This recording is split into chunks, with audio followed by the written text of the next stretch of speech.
Hey everybody, and good Thursday evening. It's time to take a look at our forecast for the next week or two, or even beyond that. It's the Valley's most in-depth weather forecast video.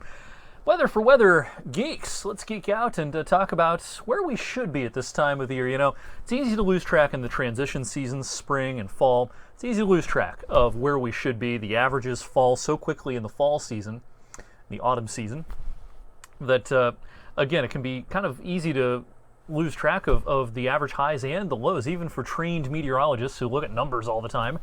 Sometimes it'll catch you a little off guard. Oh, wow, our average high is down into the 40s now. And yeah, tomorrow our average high slips to 49 degrees here in the middle of November. But 49 sounds awfully nice, doesn't it, considering where we've been so far this week.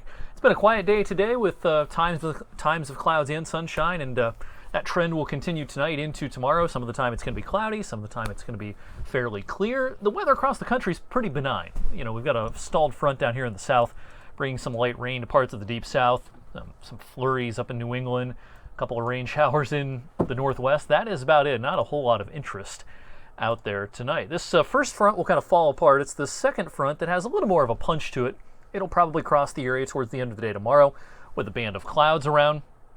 In the wake of that front, there's not a big air mass change, but it's just going to kind of reinforce the chilly pattern that we've been in this week and will continue into the weekend. In the wake of that front, high pressure builds down, a fair amount of sunshine for Saturday, and I think we're kind of in between systems on Sunday with clouds to our east, clouds to our west, and we're in pretty good shape, I think. Yeah, it's going to be chilly, but we'll see temperatures sneaking into the lower 40s on Sunday. So weekend forecast looks like this: 33 on Saturday, 41 degrees.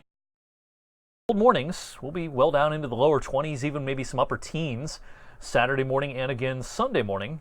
But the afternoons will be halfway decent if the snow is melted and you still have some leaves to rake or get out the leaf blower. You're going to have a chance to do that this weekend with some uneventful, fairly benign weather. This pattern, as we go through the next 10 days, it's not a warm pattern certainly, but it's not a harshly cold pattern. It's not going to be nearly as harsh as it has been. Kind of our coldest day looks like it'll be Saturday with highs barely above freezing, despite that sunshine.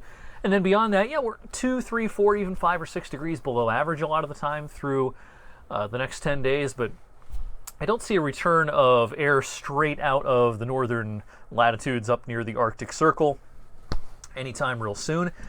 The question is, how long does this kind of ho-hum, chilly but not crazy cold pattern continue? There is some agreement when it comes to the week of Thanksgiving. As we get beyond the 10-day forecast and more towards the 2-week time frame, Thanksgiving coming up in 2 weeks. This is tonight's run of the long-range 46-day European model, showing below average temperatures kind of being the rule, with the kind of neutral colors or blues dominating across the east for the next 10 days or so. Then, you know, around Thanksgiving, it doesn't look real warm to me, but you know, if this model is to be believed, it doesn't look like a super cold pattern. Now, I will tell you the GFS model, one of our other major medium and long-range models, is quite a bit colder. It has a colder look right around Thanksgiving, so there's a fair amount of uncertainty for Thanksgiving as far as the temperature regime at this point. Of course, it's way too early to talk about details of precipitation and exact temperatures and that sort of thing. We can only kind of point to trends at this time frame.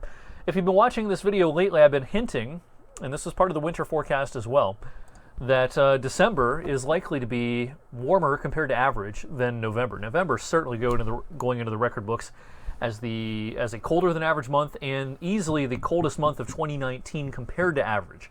Our only other colder than average month has been March, and that was just barely colder than average. We'll beat that considerably here in November. But December, a lot of the modeling is showing a pretty warm looking pattern compared to average across the lower 48 states. Certainly there's going to be some cold days, but it could play out similarly to last December. I doubt it's as warm as last December was, but if you remember last December, we had hardly any snow, and it was pretty mild. And while I think there probably will be more opportunities for snow, and it probably will not be quite as warm compared to average as last December, I don't see any signal at this point that December is going to turn out to be a harsh December, a cold, bitter start to meteorological winter. So it may take until after the first of the year for winter to really lock in, which is kind of how last winter went as well. All right, that's it for Weather Geeks. Short and sweet tonight with a benign forecast for the next few days. Thanks for watching. Enjoy the Browns and Steelers game tonight. We'll have a full recap tonight on 21 News at 11. Check out my 7-day forecast at 11 tonight as well.